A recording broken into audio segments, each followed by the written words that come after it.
Assalamualaikum warahmatullahi wabarakatuh. Alhamdulillahirabbil alamin. Salatu wassalamu ala rasulil amin wa ala alihi wa sahbihi ajma'in wa ba'du. Qala al-musannifu rahimahullahu ta'ala wa nafa'ana Allahu bihi wa bi'ulumihi fid dharain amin. Telah berkata Imamul Allamah Syekh Abdul Qadir Al-Jilani di madrasahnya pada pagi 16 Rajab tahun 545 Hijriah sebagaimana berikut. Satu riwayat daripada Nabi SAW.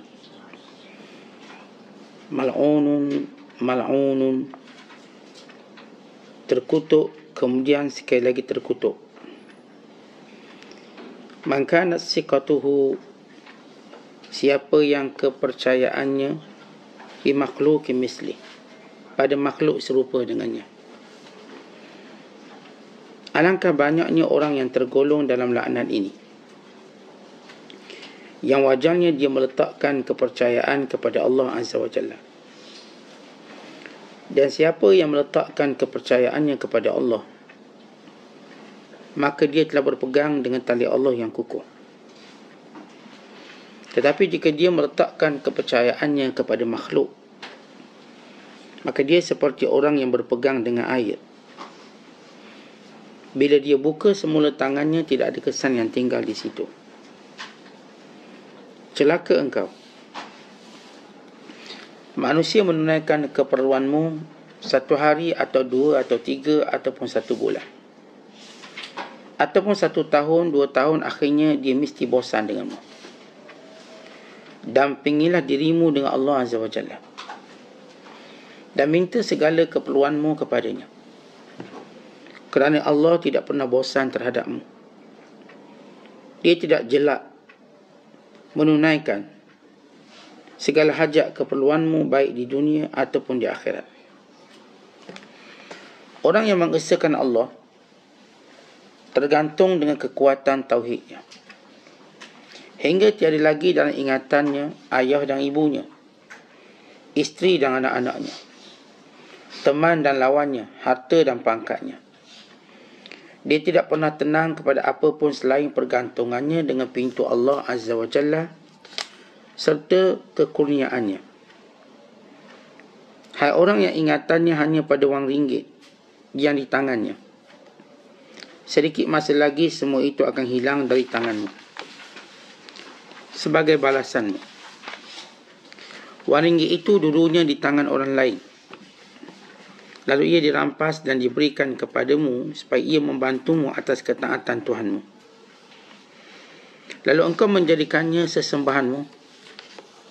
Hai orang yang bodoh, pelajarilah ilmu pengetahuan itu kerana wajah Allah, yakni redha Allah. Kemudian amalkannya, kerana dia akan memperbaiki perjalananmu. Ingatlah bahawa ilmu itu menghidupkanmu dan jahil pula mematikanmu. Penuntut yang benar, bila selesai dari mempelajari ilmu yang dapat dia berkongsi dengan orang lain, dia pun memasukkan dirinya ke dalam ilmu yang khusus, iaitu ilmu hati dan kebatinan. Apabila ilmu ini telah teguh di hatinya, menjadilah dia sultan agama Allah Azza wa Jalla. Dia boleh menyuruh dan melarang, memberi dan menahan, dengan keizinan pemberi kesultanan itu. Dia menjadi sultan ke atas manusia. Dia menyuruh dengan perintah Allah dan melarang dengan perintah Allah. Dia mengambil dari mereka juga dengan perintah Allah dan memberi mereka juga dengan perintah Allah. Maka jadilah dia dengan manusia dengan hukum, dan dengan Tuhan itu dengan ilmu. Hukum itu adalah penjaga pintu, sedangkan ilmu pula adalah pengiring di dalam rumah. Tegasnya hukum itu umum dan ilmu itu khusus. Muslimin dan muslimat sedang penonton yang dirahmati Allah sekalian, ada 2 perkara yang hendak disampaikan oleh Syekh Abdul Qadir Jilani. Yang pertama ialah sifat as-siqatu billah, meletakkan kepercayaan hanya pada Allah, meletakkan kebergantungan, meletakkan semua ketenangan hidup, kepercayaan hidup, keyakinan hidup, bahkan semua kejayaan hidup pada Allah Subhanahu Wa Taala. Dan perkara yang kedua yang disentuh ialah kemuliaan ilmu. Bagaimana perlu dan terus kita untuk mempelajari ilmu dan beramal dengan ilmu tersebut, mempelajarinya, menyampaikannya dan beramal dengannya. Bahkan beramalnya secara ahli khusus, yakni meliputi zahir dan batinnya. Maka kelak kita akan mendapat kesultanan, kemuliaan dari Allah. Baik, perkara pertama ialah as-siqatu billah. Dalam hadis disebut, mal'unun man kanat siqatuhu bimakhlukin misli. Laknat seseorang itu. Orang-orang yang meletakkan kepercayaannya kepada makhluk sepertinya. Baik, lafaz hadis seumpama ini, walaupun maknanya sahih, tetapi lafaznya tidak ada dalam mana-mana buku hadis, sebagaimana disebut oleh ulama hadis. Namun di sana ada satu riwayat daripada Imam Baihaqi, di mana Nabi SAW menyatakan, man ta'azzaza bimakhlukin faqad dhalla. Siapa yang mencari kemuliaan dengan makhluk, dia akan hina. Di sana ada ayat Al-Quran yang menjelaskan tentang siqah billah ini. Allah berfirman, wa man ya'tasim billah, sesiapa yang benar-benar berpegang dengan Allah, faqad istamsaka bil urwatil wuthqa, dia berpegang dengan simpulan Allah yang kuat. Wa man ya'tasim billah faqad hudiya ila siratin mustaqim, siapa yang benar-benar berpegang dengan Allah, dia akan mendapat petunjuk ke jalan yang lurus. Perkataan i'tisam, kata ulama, ila as-siqatu billah, percaya kepada Allah. Wa man yu'min billah yahdi qalbah, siapa yang benar-benar beriman pada Allah, yahdi qalbahu, maka Allah Ta'ala akan beri petunjuk pada hatinya. As-siqah billah, percaya pada Allah, ini sifat para Nabi. Ia sifat para awliya, para wali. Dan ia sifat para ibadullah, ibadur rahman, hamba-hamba Allah yang terpilih. Bahkan dia mesti menjadi sifat kita yang ingin berjaya dan ingin ketenangan. Kalau kita membuka lembaran sejarah, kita melihat bagaimana thiqah billah yang menjadi sifat utama para Nabi alaihissalam. Dalam semua perkara. Baca kisah Ibrahim ketika baginda dilontarkan ke dalam api.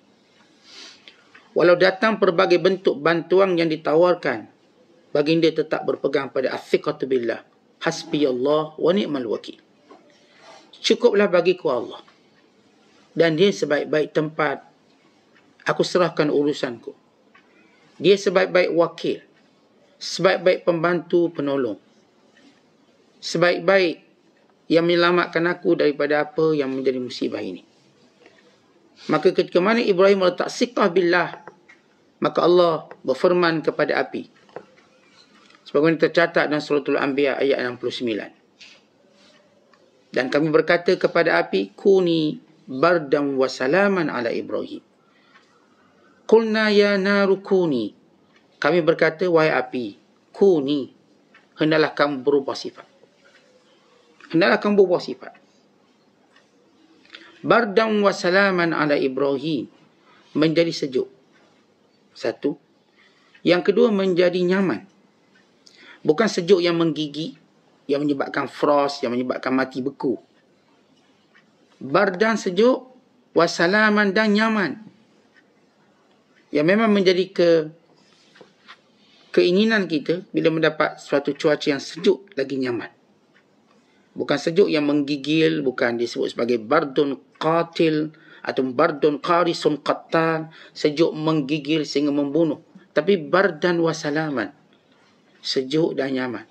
Buat kali pertama api bertukar sifat. Api sifatnya panas dan selamanya panas. Tapi lihat bagaimana kepercayaannya pada Allah. Allah menukar sesuatu yang sifatnya dimaklumi oleh seluruh manusia. Akhirnya ia menjadi amat luar biasa. Semuanya ini kerana siqah billah. Siapa yang percaya pada Allah, maka gunung di hadapannya boleh menjadi emas. Siapa yang meletakkan kepercayaan kepada Allah, sesuatu yang tidak bernilai menjadi bernilai. Contoh banyak benda atas dunia kita tengok asalnya tak ada nilai. Tiba-tiba Allah letakkan nilai padanya. Maka dia pun dibeli dengan harga yang mahal. Asal tak ada nilai pun. Ini siqah billah. Pernah satu cerita. Bila Abdullah bin Zubair radhiyallahu ta'ala anhumah, dia bila ayahnya meninggal dunia, itu ayahnya Az-Zubair bin Awam radhiyallahu ta'ala anhu.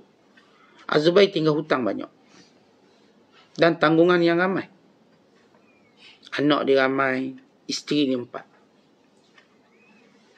Bila beliau meninggal, maka bebanang itu pada anak sulung dia, Abdullah bin Zubair, yang lahir di kota Quba.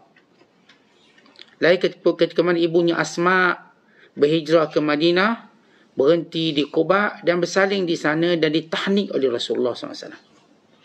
Bayi yang pertama ditahnik di Madinah atau selepas hijrah. Ketika mana Az-Zubair nak meninggal dunia, kata Zubair, "Wahai anakku, aku ni hutang banyak. Kamu bayar hutang aku. Aku ada tanah sekepik, pergilah jual. Bayar hutang aku. Sekiranya tak cukup, kamu minta dengan tuan aku. Yang kau minta dengan tuan aku, dia tuan aku." Dan ayahnya pun meninggal dunia.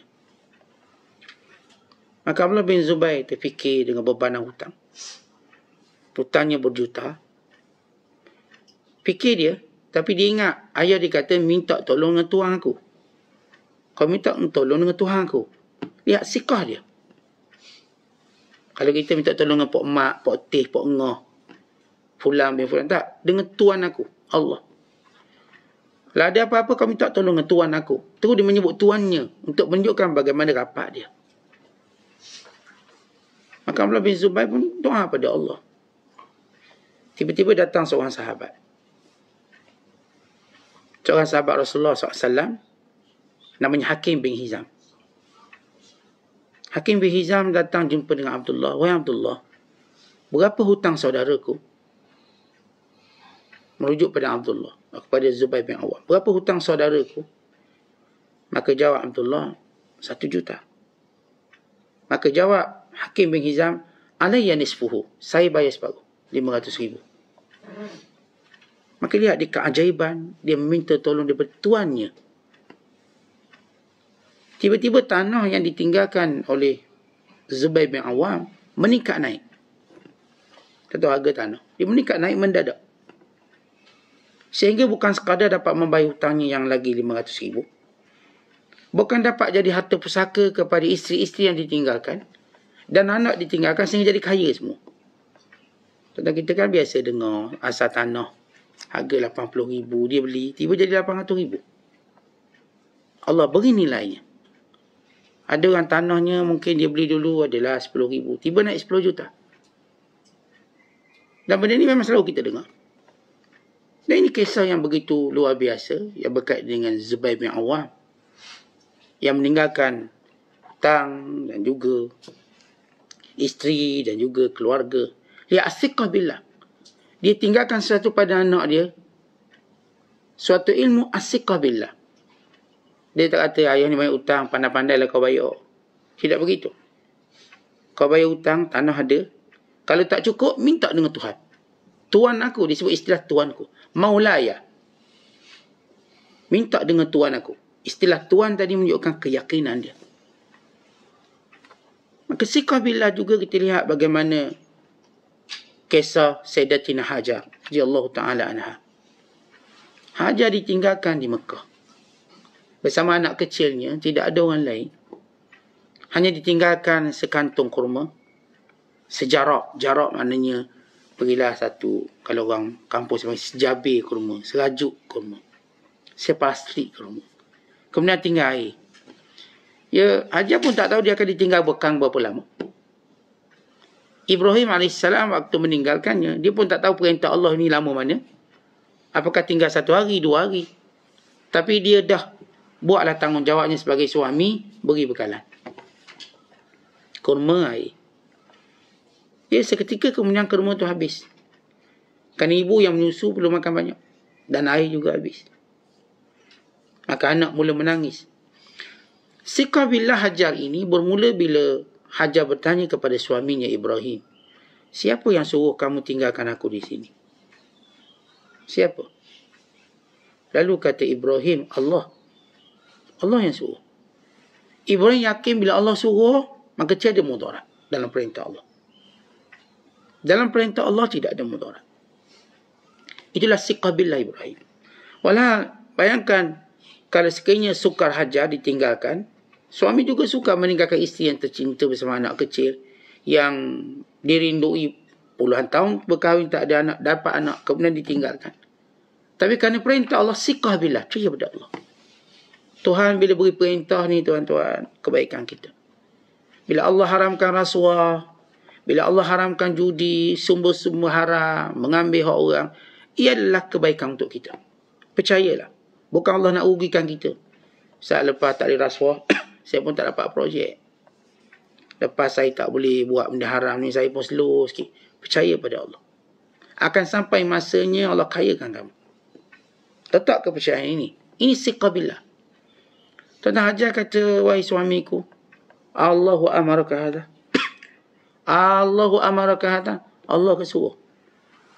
Lalu kata Nabi Allah Ibrahim, ajal. Ya, Allah suruh. Lalu Hajar pun sebut kata-kata siqah billah.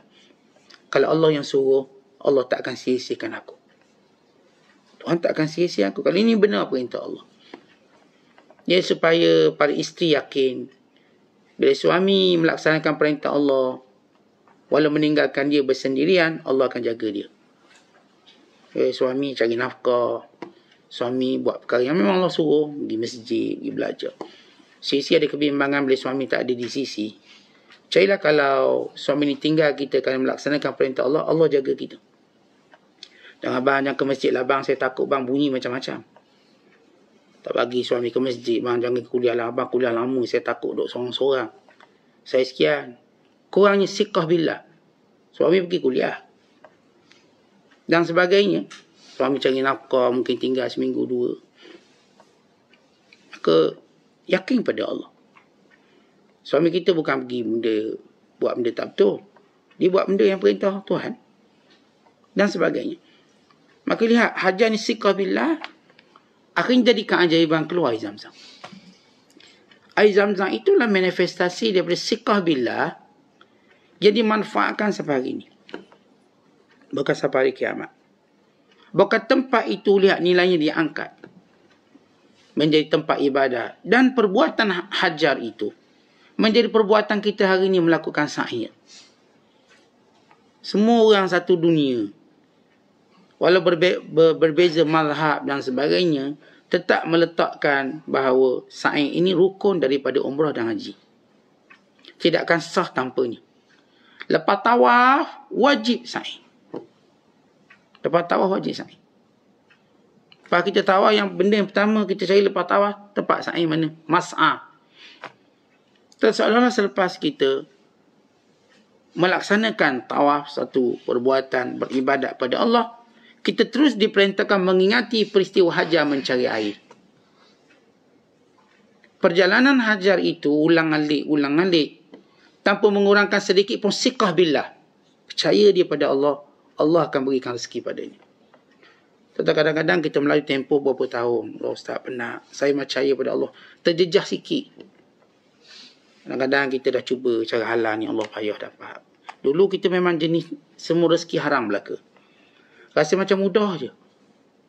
Hari ni kita mula ubah cara hidup, nak buang yang haram, nak buang yang dosa, nak buang yang khurafat. Dulu agak-agak bisnes slow sikit, jumpa Tok Bomo, minta tangkal. Agak-agak ada masalah bisnes sikit ni, kata orang buat ni mesti orang buat ni. Biasa tak macam gini, jumpa Bomo kita pula balas orang buat. Walau kita pun tak ada bukti orang tu buat. Tembok je lah Bomo dah cakap macam tu. Ni bukan orang jauh ni, sebelah rumah ni. Kita upah pula Tok Bomo. Berubat kita satu hal, buat korang pula yang kita kata buat ke kita. Tanpa dalil, tanpa bukti. Tak masuk mahkamah pun, Bomo hakim, Bomo peguam bela, Bomo peguam cara, Bomo belaka. Kita dia ni buat, kita pun ngangguk. Lupa kita kesalahan tidak boleh dipikul tanpa pendakwaan dan tanpa mahkamah. Dan tanpa bukti dan tanpa saksi. Tak ada orang boleh kata orang tu salah tanpa adanya perbicaraan yang adil. Tuduh semua orang boleh tuduh. Setiap kali bisnes slow kita kata orang buat. Orang buat ni biasa dekat-dekat. Kenapa tak kata Yahudi Israel buat? Hantarlah jin kat Israel tu. Dia nampak dekat juga. Dia beradik. Ipar duai. Jenis setan suruh kita gaduh. Tuan-tuan, memang kadang-kadang bila kita tolak semua yang haram, mula cari halal, kita macam seperti sa'i. Ke Safa, ke Marwah belum jumpa airnya. Patah balik belum jumpa. Tapi sikah kita pada Allah tak pernah kurang. Terus menerus sampai Allah keluarkan air di tempat tak jauh. Tempat di mana Nabi Ismail berada. Kita kadang-kadang duk fikir rezeki tu jauh sangat. Rupanya sebelah rumah je rezeki. Orang cari jodoh. Ustaz saya ni duk mina orang semua tak dapat. Mina. Tok Bomo kata ni saya kena buat dia orang. Jadi kita pun dah mandi bunga lah. Kita pun dah mandi limau. Benda jenis-jenis air tu dimandi belaka. 7 kolah, 7 perigi. 7 air terjun, 7 sungai, 7 laut. Ni betul Tok Bomo awak kena mandi 7 kolah. Habis kolah dia pergi mandi. Tak mujarak tu, baik kalau macam tu dengan 7 sungai atau tasik. Habis sungai dia pergi. Tak jadi juga 7 laut pula. 7 laut. Lepas 7 laut pun tak berkesan juga ni. Kata orang ni bila dia letak sikah billah, dia akan jumpa jalan keluar lebih cepat daripada apa yang sebut oleh Bomo. Yang memenatkan dia. Kerana orang percaya sikah billah dia tak akan penat. Tenang. Rupa-rupanya jodoh dia sebelah rumah. Dia cari punya jauh. Sebelah rumah tu, yang memang dah lama nak dia dihijab. Sebab apa? Sebab dia gunakan cara-cara yang haram. Tetapi kadang-kadang orang bila guna cara haram, dihijab untuk dapat jodoh dia. Jodoh tak jauh sebelah rumah. Ada seorang sahabat saya, matilah dia. Kita ustaz cari punya jauh. Rupanya, yang dulu main kita masih kecil, sebelah rumah. Kalau tahu, taklah penat macam gini duk cari-cari. Begitu Allah beri kepada kita kebaikan. Tetapi bila Allah nak beri kita kebaikan, Allah jadikan kebaikan tu di bawah tapak kaki kita je. Sebagaimana Allah jadikan kebaikan di bawah tapak kaki Nabi Allah Ismail. Di situ saja. Cari punya jauh. Tapi sikah billah, Allah tak beri kita penat. Akhirnya rezeki kita jumpa tempat paling dekat. Bukan tempat paling jauh. Tapi betul lah mula-mula kita mencari. Kemudian Allah beri kelihatan dapat tempat yang paling dekat. Bahkan disebut dalam hadis, min sa'adatir rajul an yurzaka fi baladihi. Antara tanda kebahagiaan seseorang, dia dapat rezeki di tempat dia duduk. Maknanya tak perlu jauh-jauh lah. Kat sini dia boleh buka bisnes. Kat sini dia boleh cari rezeki tanpa dia boleh tinggalkan isteri dia, anak-anak dia. Tak perlu. Allah mudah. Dia nak pergi pejabat, dia pun tak pernah jam. Jalan kaki je, dekat pejabat. Kat mana pejabat? Sebelah rumah pejabat, Ustaz. Pejabat sebelah rumah. Tempat kerja sebelah rumah. Jadi Allah mudahkan semua sehingga masanya Allah jaga. Orang yang cerita jam dia menajam, dia tak jam. Saya tak jam, saya keluar beberapa. Okey. Sebab rezekinya dekat tuan bagi. Ta'sikah billah ini juga sifat para wali. Para wali yang mereka diangkat darjat menjadi wali kerana mereka punya kepercayaan pada Allah cukup tinggi. Kata Yahya bin Mu'az rahmatullahi alaih, salasu khisalin min sifatil awliya. Ada 3 sifat para wali-wali Allah. Yang pertama, as-siqah billah fi kulli syai'. Percaya mereka pada Allah pada semua benda. Semua benda mereka percaya pada Allah. Bila susah mereka percaya Allah akan mudahkan. Bila sakit mereka percaya Allah sembuhkan. Bila susah mereka yakin Allah Ta'ala akan berikan kemudahan. Bila mereka difitnah, mereka yakin bahawa Allah akan hilangkan, angkat fitnah ini. Siqah billah fi kulli syai'. Percaya Allah. Macam seorang anak kecil, apa-apa pun penyelesaian dia dapat mak dia. Nak buka tudung botol suruh mak dia. Nak suruh tiup belong pun mak dia. Semua mak dia, tak ada orang lain. Sebab apa? Siqah dia pada mak dia. Apa pun, nak makan pun pergi tetek dekat mak dia, suap. Nak tidur pun pergi baring kat mak dia. Dia nak pakai baju pun buat baju tunjuk mak dia. Baju. Orang lain nak pakai, anak mak dia. Mak dia kena pakai baju. Dia buat bedak pun pergi kat mak dia kena bedak. Lihat seorang anak kecil ini cuma percaya mak dia. Pada semua benda. Makan, minum, baju dia, semua. Jalan pun nak pegang tangan mak dia. Dukung cuma mak dia dukung. Orang lain dukung dia nangis, teriak dia. Ini sikah. Demikian sifat oleh Allah, semua benda kita percaya pada Allah. Maka dengan tu tuan-tuan, kita tak percayalah bomoh, khurafat. Allah, macam mana pun teruk sakit, Allah akan sembuhkan. Sebab itu antara zikir kita bila kita sakit. Dan sebagainya Allah sebut dalam surah Syu'ara ayat 80. Wa iza maridtu fahuwa yashfin. Maka kita ulang. Wa iza maridtu fahuwa yashfin. Wa iza maridtu fahuwa yashfin. Bila aku sakit, Allah sembuhkan. Tidur dengan zikir itu. Ni duk fikir hospital mana pula. Doktor mana pula. Obat mana pula. Dia lupa Allah. Kita bukan kata tak pergi hospital. Pergilah, itu ikhtiar kita. Tapi jangan itulah ingatan kita. Panjang malam. Banyak waktu. Ya, mereka semua makhluk yang cuma ikhtiar macam kita juga. Kita ikhtiar berobat. Mereka ikhtiar berobat. Mengobat kita. Semua kita ni dalam jalan ikhtiar. Tak ada seorang pun makhluk dalam jalan pemberian. Semua ikhtiar. Maka kalau kita sakit tuan-tuan, biarlah zikir kita. Ingatan kita. Wa iza maridtu fahuwa yashfi. Kalau aku sakit, Allah sembuhkan. Allahumma antas syafi. Ya Allah, engkau lah penyembuh. Allahumma antas syafi. Engkau lah penyembuh. Biar baca doa tu sampai tertidur. Ni duk fikir nak bobat Kuala Lumpur pula. Lepas tu nak pergi UK pula. Naik darah ni. Bobat sini, bobat sini, bobat sini. Sampai tuan-tuan ada waktu. Setiap benda dia ada waktu dia. Waktunya kita mengingati Allah, ingat Allah. Kalau Allah cemburu, yang sepatutnya kita ingat Allah, kita ingat benda lain. Allah cemburu, yang Allah marah. Kita pun kita. Kalau kita duduk dengan isteri kita, sebut nama perempuan lain, marahlah bini kita. Bukan waktu sesuai. Duduk dengan kawan kita, nak sebut orang lain, tak apa. Itu mungkin sesuai. Tapi duduk dengan bini kita, jangan sebut nama orang lain. Nama bini kita lah. Puji masakan bini kita, puji pakaian dia. Kita tak kena marah. Ni depan bini pun cakap hal orang lain. Itu jadi masak muka. Kita tak kena waktu. Apa tak lagi Allah. Tentang ada waktu, kita memang dituntut cuma menyebut nama Allah. Antaranya waktu kita tidur. Tentang kita tidur tak tahu berlaku apa. Esok bangun-bangun stroke, kita pun tak tahu. Esok bangun-bangun mati, kita pun tak tahu. Elok-elok malam tu, esok bangun sakit perut. Esok bangun sakit dada. Esok bangun gaut bengkak. Tentang waktu tidur ni tak ada orang ada kuasa. Sebab tu doa tidur pun luar biasa. Dengan nama Allah, aku hidup dan aku mati. Terus kita cerita mati ni. Dan riwayat lain menyebut, Bismikallahumma amutu wa ahya. Dengan nama Allah, aku mati dan aku hidup. Ada riwayat menyebut, baca, Bismikallahumma ahya wa amut. Aku hidup dan aku mati. Ada riwayat sebut mati dulu. Amutu wa ahya, aku mati. Sebab bila kita tidur, kita mati. Apa maksud mati di sini? Kita tak ada kekuasaan apa, helah apa, ikhtiar apa. Tuan-tuan tidur, pejam mata, tutup telinga dari segala benda kita dengar. Kita tak tahu berlaku apa. Kalau orang nak sepak kita, boleh masa tu. Orang nak tikam kita, boleh masa tu.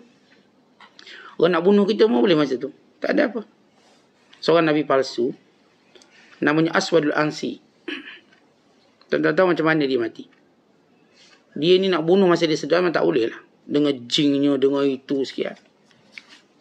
Dan sekali dia mati juga masa tengah tidur. Dia kalau tidur, dengkur kuat. Bini dia pun tak tidur. Akhirnya dia bunuh ketika dia tidur. Bini dia berpakat dengan seorang sahabat Rasulullah, menyenak masuk dan membunuh suami dia. Bini dah insaf ni, Nabi palsu. Bini dia ada akses laluan. Akhirnya mati masa tidur. Nak cerita tentang masa tidur ni, sehebat mana pun orang, dia boleh kena bunuh. Sebab itu doanya, Ya Allah, dengan nama aku hidup dan aku mati. Sebab itu bila kita nak tidur, itu bukan waktu sesuai kita ingat makhluk. Tidak sesuai langsung. Masanya mengingati Allah. Bertasbihlah, berzikirlah, beristighfarlah sampai tertidur. Bukan itulah waktu untuk kita bina keyakinan pada Allah. Asiqah billah. Tuan-tuan mana tahu hari ini kita sakit, bangun-bangun sihat. Hari ini kita sedih, bangun-bangun hilang kesedihan kita. Hari ini kita tak semangat, bangun-bangun bersemangat balik. Hari ini kita pemarah, bangun-bangun jadi penyayang kita. Bangun-bangun jadi romantik kita. Maka ini berkat zikir. Tetapi ramai orang lepaskan waktu tu. Kita nak boleh ketidur tu setengah jam juga dah golek sana golek. Dari atas sampai bawah, sampai bawah katil tak boleh ketidur. Turun bawah naik atas, turun bawah naik atas. Katil 5,000 dah harga. Boleh tidur renovate habis 100,000. Tapi tidur tu tak boleh dibeli. Katil boleh beli. Boleh tidur boleh renovate. Ada satu hotel dekat UAE, Emirates. Satu malam $60,000 USD. Satu malam $60,000 USD. Tapi orang duduk situ pun tak boleh tidur juga. Tak tahu 60,000 ni, kita kira dekat 300,000. Dia tidur satu malam ni. Ni orang kaya punya mainan lah. Tapi boleh tidur tak? Tak boleh tidur juga. Maka Allah, antara waktu yang kita kena tahu, antara waktu Allah cemburu kita menyebut nama lain selain pada dia.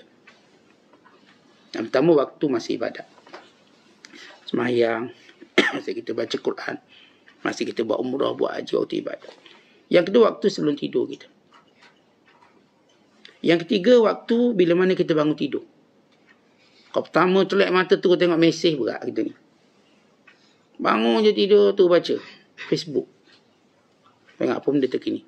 Kita diajar bangun je tu berdoa pada Allah. Alhamdulillahilladzi ahyana ba'dama amatana wa ilaihin nusyur.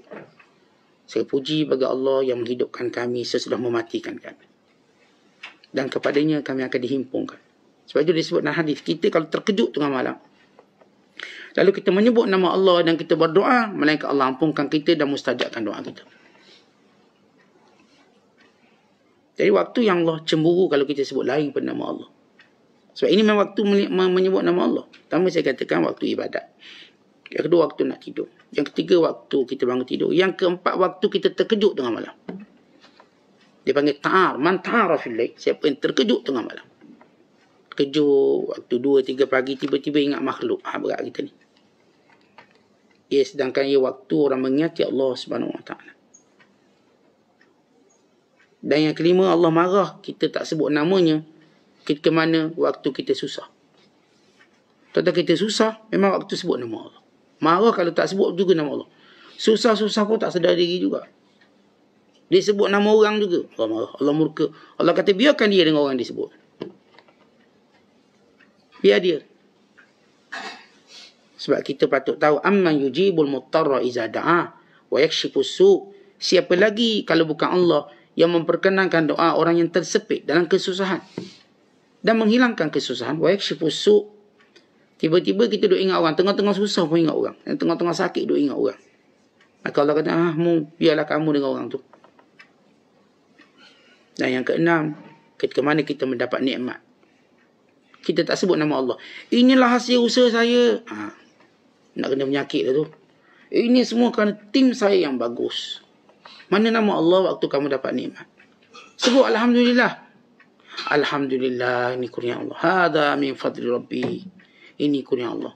Waktu mana kita sebut lain pada Allah ketika mendapat nikmat, kita kata ini usaha kita, ini tim kita punya kerja, maka Allah jatuhkan kita. Hati-hati waktu ini. Waktu di mana cemburu Allah, marah Allah, bersangatan bila kita tak sebut namanya.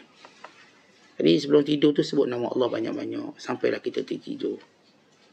Bahkan guru kami waktu mengajar kepada kami satu rawatan penyakit pening kepala. Tentang pening kepala ni kan sebab kita fikir macam-macam. Fikir macam-macam lah, bisnes esok macam mana, pelanggan larilah, pening kepala, naik darah. Tuan-tuan, caranya sebelum kita tidur nak buang kepeningan ni ataupun apa saja tekanan duniawi, sebut nama Allah banyak-banyak sampai tertidur. Istighfar. Cuma guru kami tambah lagi petuanya, basahkan rambut. Dengan cara berwuduk, basahkan rambut sempurna, kemudian tidur. Biar air itu kering, dekkan zikir kita pada Allah, insya-Allah baik. Pening kepala kita baik. Bila kita kadang-kadang masalah kita siang hari, kita mau bawa lah malam hari. Kita fikir, pecah kepala, naik darah lah kita. Masalah tu bukan saya katakan tak boleh fikir. Tapi untuk selesaikan masalah, jangan fikir masalah. Itu sebahagian penyelesaian masalah. Bukan cara nak selesai masalah duk fikir masalah setiap hari. Akhir menambah masalah. Sebab itu solat ni tuan-tuan, bukan untuk kita fikir masalah, lupakan masalah. Untuk ingat Allah, lepas tu kita nampak masalah tu ringan. Sebab bila kita selalu sebut masalah, dia makin berat. Dia jadi makin besar. Tuan-tuan ketepikan seketika, sebut nama Allah, akhir nampak masalah, tak besar sangat, kecil je. Apa susah-susah? Sebab pening Ustaz, nak bayar bulan-bulan kereta ni, pening. Fikir macam mana. Tak solat dulu, tenang. Lepas tu senang Ustaz, kita jual je, apa susah. Tukar kereta kecil sikit. Senang je masalah dia, senang. Yang kita nak ego, nak pertahankan benda tu, buat apa? Buat sakit kepala, jual, ambil yang kecil. Sampai juga. Yang penting masjid yang sampai. Jadi kadang-kadang, tak ada orang, sebab dia fikir masalah tu tiap-tiap hari, dia jadi besar masalah tu. Ada seorang perempuan duk fikir masalah, suami nak kahwin, pecah kepala saya. Kata awak fikir berat-berat kenapa? Biar dia kahwin. Biar dia kahwin ingat. Caranya ialah, awak doa, solat 2 rakaat, doa, ya Allah, kalau betul dia dah jodoh dia, ya Allah. Tapi awak cakap dengan dia, awak abang berlaku adik. Ini kita cerita yang suami dah gila-gila. Suami yang baru cadangan, itu yang jangan layan sangat, tu baru cadangan. Ini yang dah teruk ni tegar. Yang tak boleh buat apa dah. Kita nak pecah kepala buat apa? Yalah kahwin, suruh dia berlaku adik. Bawa dia jumpa ustaz-ustaz, ceramah sikit bab poligami Ustaz. Kahwin sangat suami saya. Biar suami dengar ceramah sikit. Tidak tak pergi kuliah suami tu. Bila nak poligami barulah jumpa ustaz. Jadi banyaklah ustaz bagi dia. Awak ustaz gini kena pergi kuliah tau. Tidak, awak tak mampu berlaku adil. Jadi kita dapat suami bersih baru yang baik, ada agama. Ini kita katakan ada orang, dia duk pecah-pecah kepala, dia fikir, dia macam tak nampak solusi. Sebab dia terlalu berzikir dengan masalah. Bila kita berzikir dengan masalah, masalah itu besar. Kita boleh berzikir dengan Allah, maka semua masalah kecil. Kita ingat kalimah itu. Kalau kita berzikir dengan masalah itu tambah besar. Saya masalah besar. Kerana sesuatu menjadi besar kerana kita zikir, yang ni sebut selalu. Tapi kalau kita jangan sebut, jadi kecil. Akhirnya kita nampaklah, senang je selesai dia. Jangan peduli. Saya susah hati, jirang sebelah tu. Macam mana dapat duit beli kursi baru, kereta baru, susah hati. Nampak fikir masalah orang ni. Dia duk fikir masalah tu, dia jadi masalah. Kalau dia menyebut nama Allah, maka dia lupa masalah tu. Biarlah, tu rezeki dia. Dia nak beli rumah besar ke, kereta besar ke. Itu kan rezeki dia. Rezeki kita ada. Kita ada rezeki kita, dia ada rezeki dia. Orang ni tuan-tuan, bila dia tak tahu persempadanan masalah, dia menceroboh masalah orang lain. Ada orang pening kepala kerana masalah orang lain. Ni ramai ulama-ulama, dia duduk dengar masalah orang setiap hari, tapi dia tak berkongsi pun masalah tu. Maksudnya masalah orang tu tak masuk dalam dia. Kita ni, orang tu tak datang tanya masalah kat kita, tapi kita fikir masalah dia, kita pula pecah kepala. Kita pula sehati, anak dia tu kerja apa? Sehati saya tengok anak dia tak kerja. Dia tu makan apa? Apa yang nak susah sangat? Pandailah dia tu manusia. Tapi kita fikir masalah orang. Dia tu tak kahwin, tak nak kahwin ke dia? Dia fikir masalah orang tak nak kahwin. Suka dia tak nak kahwin. Dia dah bahagia tak kahwin. Tapi saya susah hati dia tak kahwin ni. Dia pula susah hati. Macam dah dia mak orang ni, bapak orang ni. Tapi ada orang tuan-tuan, dia melanggar sempadan, dia fikir masalah orang, dia pula susah hati. Kita tengok para ulama kita, orang beri dia masalah orang. Ambil masalah saya Ustaz. Ni masalah. Tapi dia tak pernah fikir masalah kita. Dia tunjuk jalan keluar, dia pun lepas. Dia macam doktor. Orang datang bawa semua penyakit kat dia. Dia tak ambil pun penyakit pesakit tu. Pesakit COVID datang, tapi dia tak kena pun. Dia tak ambil sakit orang tu, dia selesai je. Ni, balik. Ni obat, balik. Tentu ini baru betul cara selesai masalah. Kita tak bawa masalah orang. Jadi kita dah tahu, kalau orang cerita masalah. Ni ada orang saya katakan, orang tak cerita masalah ke dia, dia tolong fikir masalah orang. Dia fikir masalah orang ke dia pun susah hati. Dia pula jadi tertekan. Jadi begitulah orang yang banyak ingat masalah orang. Asyik billah ini.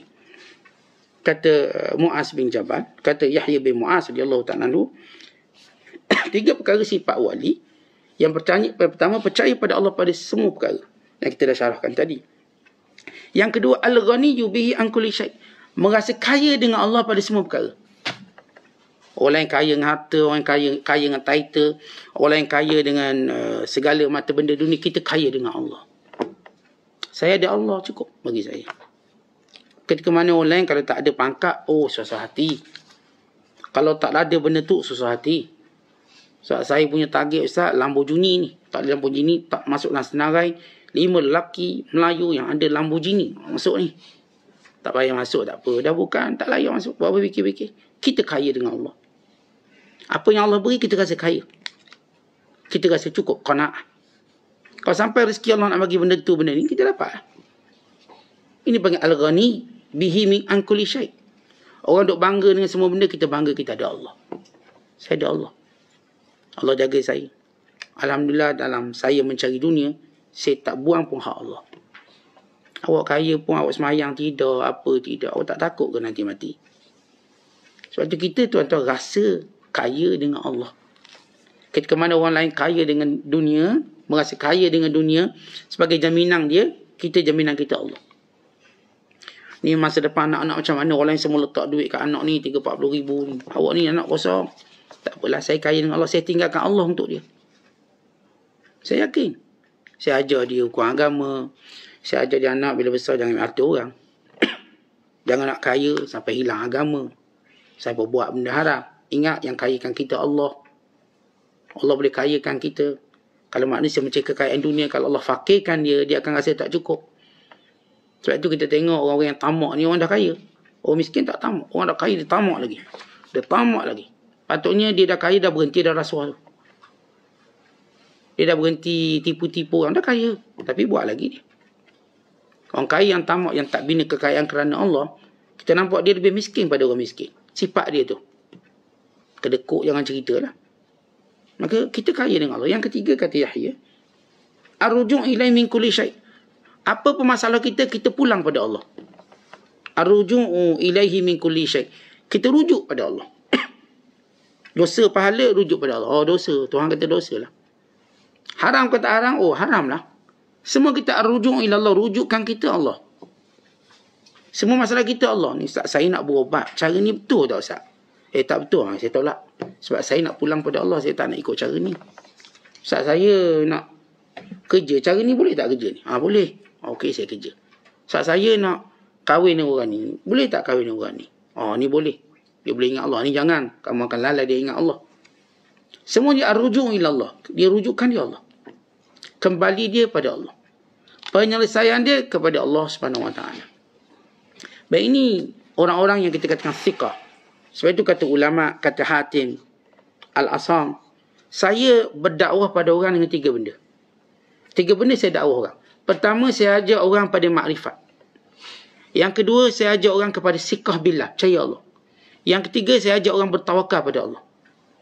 Adapun makrifatullah yang saya duk dakwah ni, kadang-kadang kita tertanya Ustaz ni dakwah apa? Kalau orang jual produk, kita nampak dia produk apa? Nak jual produk apa sebenarnya? Saya nak jual produk pencuci muka. Saya nak jual produk sabun. Saya nak jual produk kacang, nampak.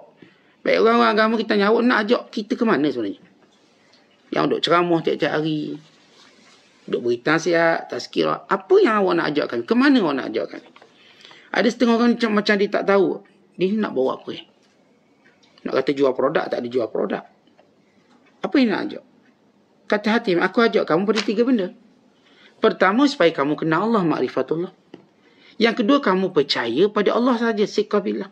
Yang ketiga, kamu cuma tawakal pada Allah. Inilah seruan kami, para ahli sufi.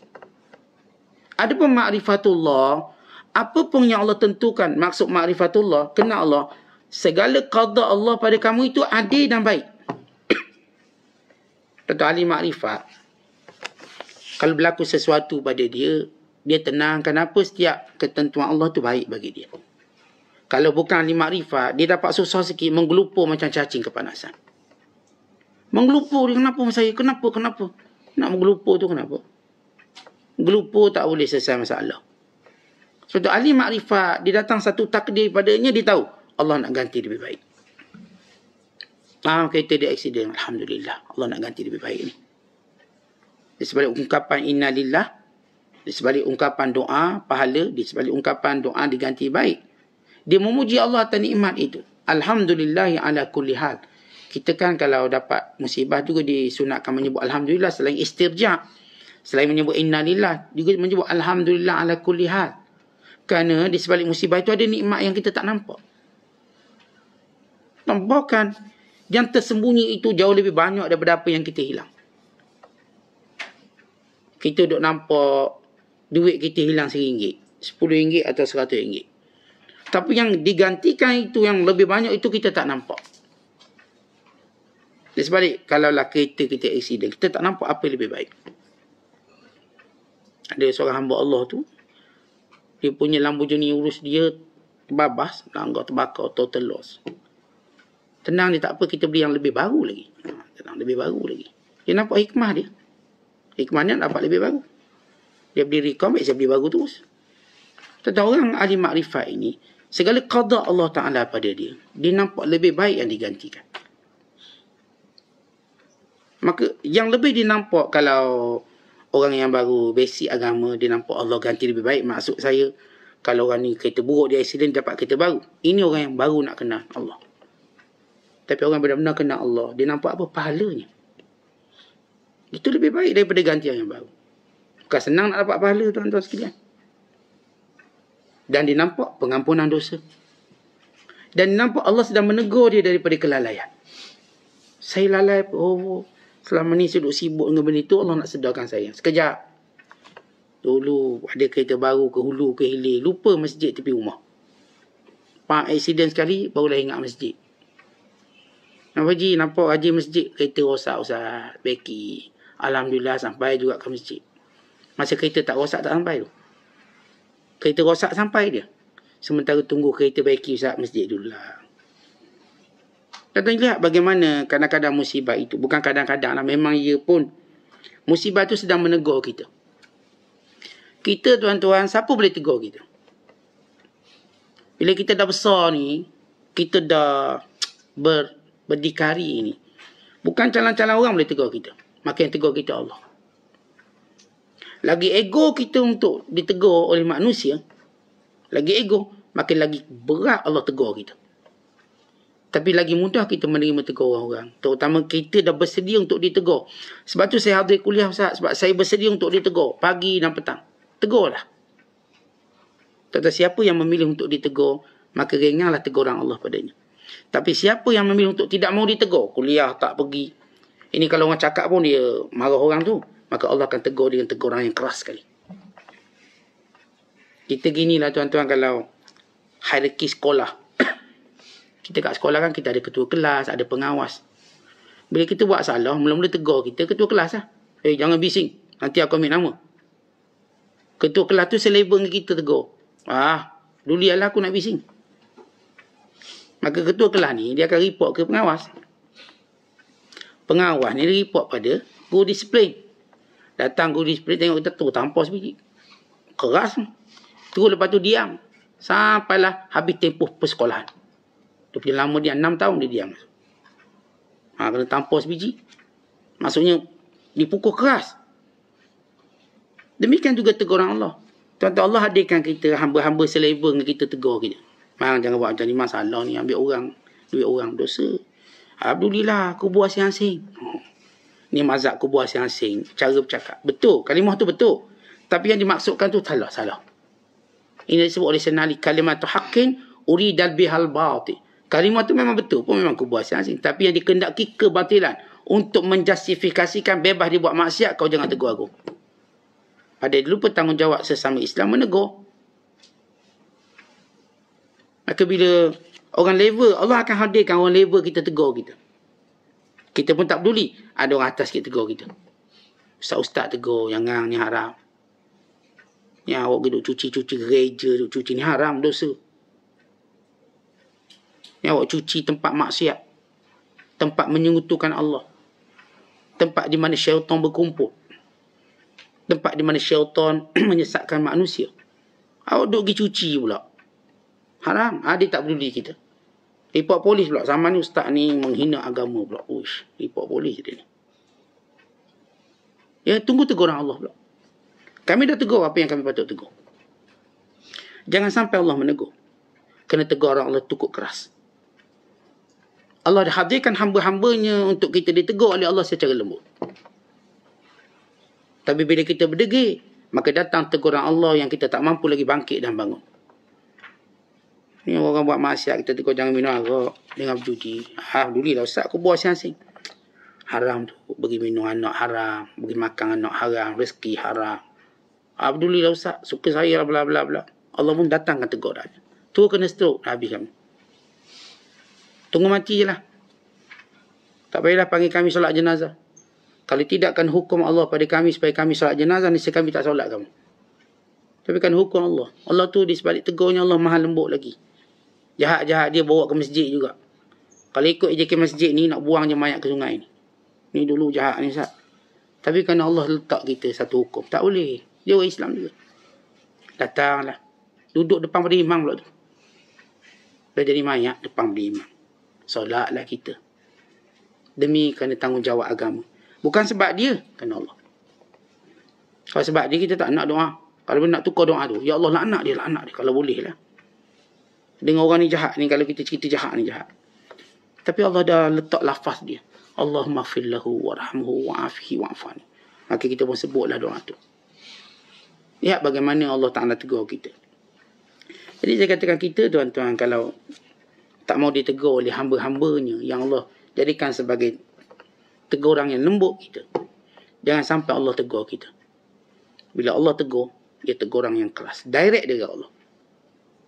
Mula-mula Allah datangkan teguran melalui makhluk-makhluk hamba-hambanya dan melalui wali-walinya. Melalui ulama'-ulama'nya. Maka mereka tegur siang malam kita. Maka bila kita sebut ma'rifatullah, redha dengan segala ketentuan Allah, qada Allah. Kita pun tak mengadu pada makhluk bila kena musibah.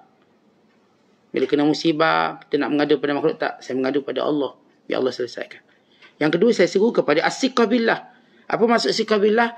Yakin kita pada Allah berbanding manusia. Kita tengok rezeki kita di tangan Allah, bukan tangan manusia. Baik buruk kita di tangan Allah, bukan di tangan manusia. Kita berputus asa dengan manusia, kita tak pernah putus asa dengan Allah. Manusia ni sebagaimana kata Syam tu, dia boleh tolong sehari, 2 hari, 3 hari, 4 hari, setahun, 2 tahun. Lama-lama dia bosan. Tuan-tuan nak tengok tuan-tuan bosan tak bosan? Cuba tiap-tiap hari kita bagi duit RM1 kat tabung masjid. Setiap hari buat. RM1 je, jangan banyak. Lama-lama bosan. Rasa macam banyak pula.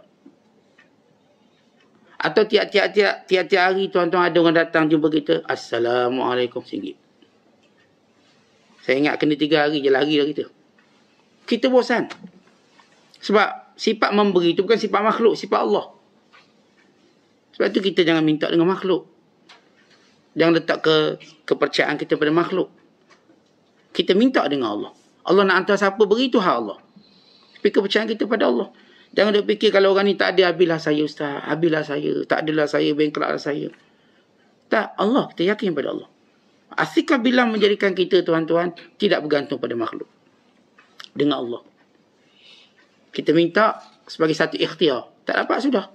Kita kerja sebagai satu ikhtiar. Tak dapat sudah. Kita tetap yakin datang rezeki dari Allah.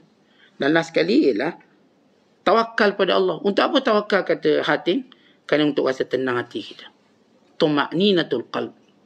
Bimau'idillah, dengan janji Allah.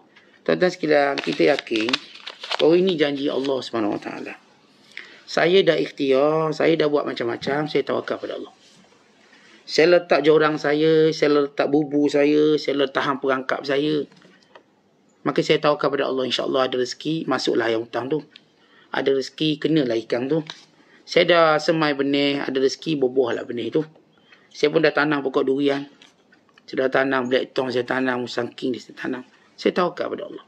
Lepas saya ikhtiar, saya siram, gini. Ada rezeki saya, adalah tu. Tenang hati kita. Andai kata mati, dah bukan rezeki. Tak apa, kita buat lagi. Tetapi tawakal kita menjadikan kita sentiasa komitmen dan konsisten dalam suatu perkara. Kita terus buat kebaikan. Kita terus berusaha untuk dapat apa yang kita nak. Dengan kita menyerahkan segalanya pada Allah. Ni anak kita dah kahwin, insyaAllah ada rezeki, dapatlah cucunya. Tawakallah pada Allah. Tengok setahun tak dapat cucu, lagi 2 tahun tak dapat cucu. Haish. Ke budak ni tak pandai. Tak pandai pula kita kata. Dah belum rezeki. InsyaAllah ada tu, sabar. Tawakal pada Allah. Beritahu anak kita sini bang. Beritahu abang Long sini Long. InsyaAllah anda rezeki ni, rezeki anak ni Allah bagi. Yang penting Long tenang. Allah sampai masa Allah bagi kat kita. Beritahu pada menantu kita, beritahu anak kita. Alhamdulillah dapat juga kita. Dapat kembar 3, kembar 4. Sampai masanya begitu. Dalam proses kita menunggu, tuan-tuan, tawakal. Kalau dalam proses menunggu kita tak tawakal tu susah hati. Itu yang jadi bunuh diri tu, sebab tak sabar menunggu. Kita tuan-tuan pergi mana-mana pun kena tunggu angka giliran kita. Kadang nak beli teh pun, nak beli kopi pun ni, pakai nombor ni. GJPJ tu memang ada nombor, custom ada nombor, semua nombor ni. Ni beli kopi pun pakai nombor juga. Beli kopok lekor, nombor juga. Tetapi itulah dunia. Ia perlu menunggu. Lagi sedap benda tu, lagi lama kita tunggu. Tuan-tuan nak benda sedap, benda-benda yang seronok, tuan-tuan kena sabar menunggu. Yang sabar menunggulah rasa lazatnya makanan tersebut. Rasa seronok benda tu. Sebab kalau kita terus dapat cepat, tak rasa seronok. Beratur 3 km nak makan nasi dagang. 3 km. Beratur. Kereta beratur, motor beratur. Sabar. Berapa lama cik beratur? 15 minit ni, 20. Saya beratur setengah jam. Berbaloi kata dia, berbaloi. Sepinggan je nasi dagang, ingatkan makan sepuyuk. Tapi berbaloi, sedap.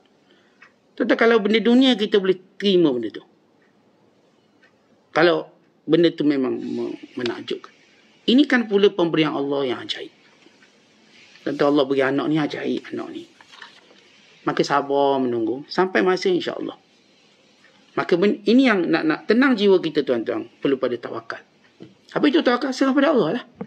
Kalau memang baik untuk kita, insya-Allah datang. Kalau belum sampainya, kerana setengah benda Allah beri pada waktunya. Setengah benda Allah beri apa yang lebih baik pada kita. Kerana Allah itu penyayang, dia tetap memberi apa yang sesuai dengan kita, apa yang patut kita dapat. Wallahu a'lam bishawab. Assalamualaikum.